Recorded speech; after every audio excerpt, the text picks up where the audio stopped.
Hello, everyone. Welcome to the Duolingo English Test Comprehensive Advancement course. Today, we'll be discussing the fill in the blanks question type.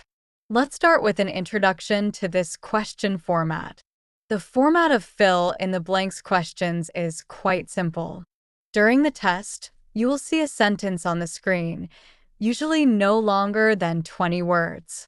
Within this sentence, there will be one word with missing letters that you need to complete, hence the alternate name, word completion. This question type appears 6 to 9 times in the actual test. As it falls under the comprehension section, it is relatively important. When answering these questions, remember to first understand the sentence before attempting to fill in the blank. The context provided by the sentence can help you complete the question more quickly and accurately. Additionally, vocabulary plays a crucial role in determining the accuracy of your answers. Therefore, it's essential to expand your vocabulary in your daily life, paying special attention to word spellings, as this can greatly assist you in completing these types of questions. When filling in the blank, pay attention to the part of speech required, as this can help you narrow down the word choices. Also, practicing with the test question bank is an effective way to prepare for the exam. Now, let's explain and practice some questions. First, let's look at the question interface. When encountering this question type, you will first see an introduction page explaining the frequency of fill in the blanks questions and the time allotted for each question. As you can see, you only have 20 seconds to answer each question, which means you need to be able to read and solve problems quickly. Before we start, let's discuss some problem-solving techniques. Let's look at the first one, understanding the context. Before answering the question, carefully read the entire sentence to ensure you understand the context before attempting to fill in the blank. Let's look at an example question. The impact of as a force that undermines social cohesion is counteracted by acts of kindness. By translating this sentence, we can understand that it roughly means the impact of something that undermines social cohesion is counteracted by acts of kindness. Therefore, the blank should be filled with a word that represents a negative quality, the opposite of kindness.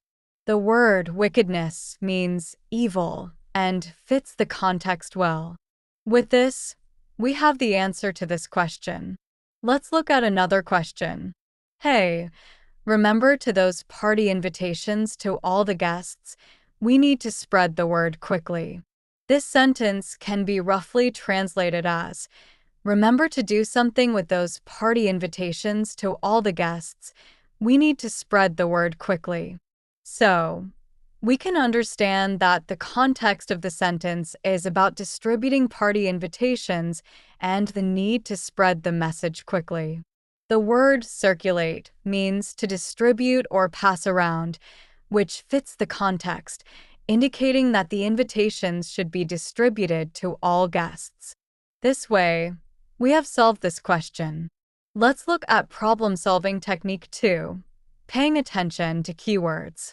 Content words in a sentence, such as nouns, verbs, adjectives, and adverbs, are often the keywords or key phrases in the sentence.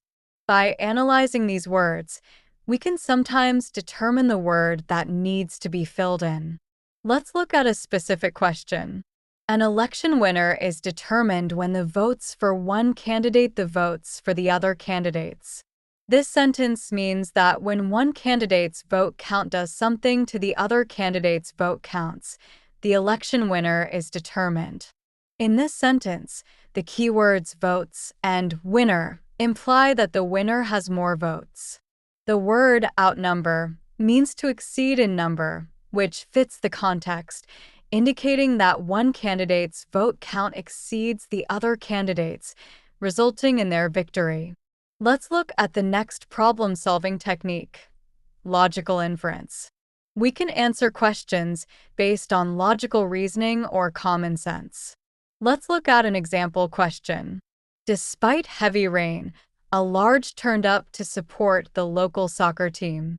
We can translate this as, despite heavy rain, a large number of something showed up to support the local soccer team. Here, we can infer that in stormy weather, a large group of people appeared to support the local soccer team. Therefore, crowd is the appropriate answer. Let's look at the next question. Having a hearty meal always seems to me for the rest of the day. This sentence means that having a hearty meal always makes me feel something for the rest of the day. From the context, we can infer that a hearty meal always makes me feel something that lasts all day. The word energize means to give energy or invigorate, which fits the logic, indicating that a hearty meal provides me with the energy needed for the entire day. Let's look at the next problem-solving technique, word class matching. We can determine the part of speech of the word to be filled in by looking at its position in the sentence. For example, if the word to be filled in is in the subject position, we usually need to fill in a noun or pronoun. If the word to be filled in is near a verb, it's likely to be an adverb. Let's look at the following example question. I've been mulling over ideas about life's purpose, kind of like a personal.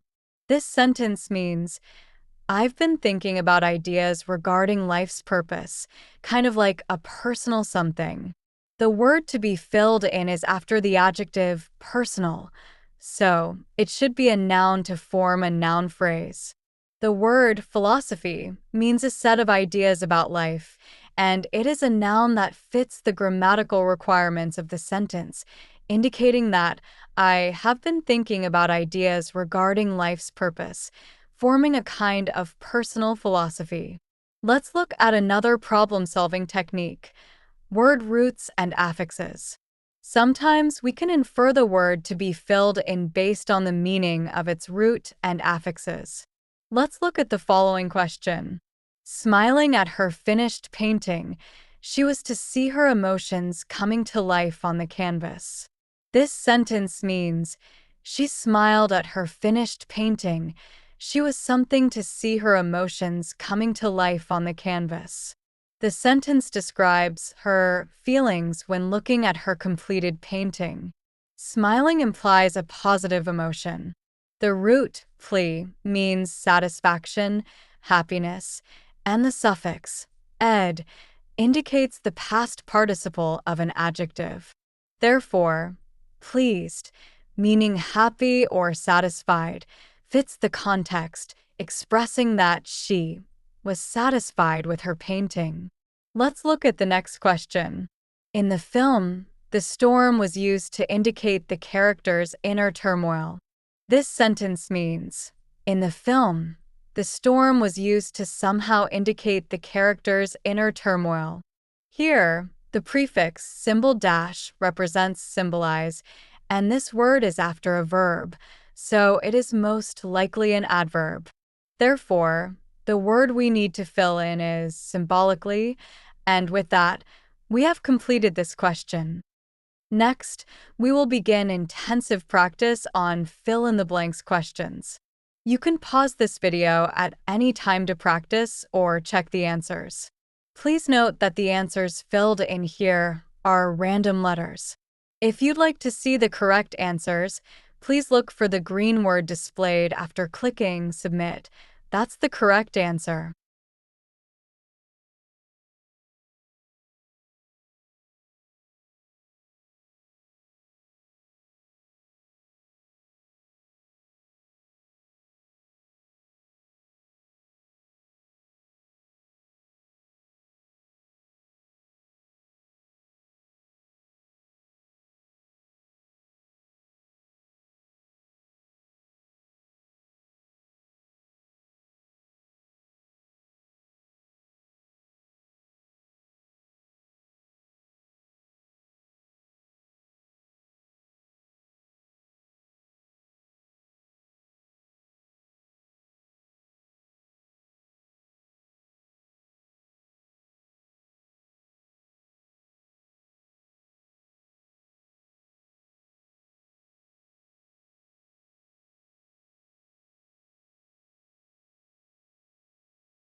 That's all for today's lesson.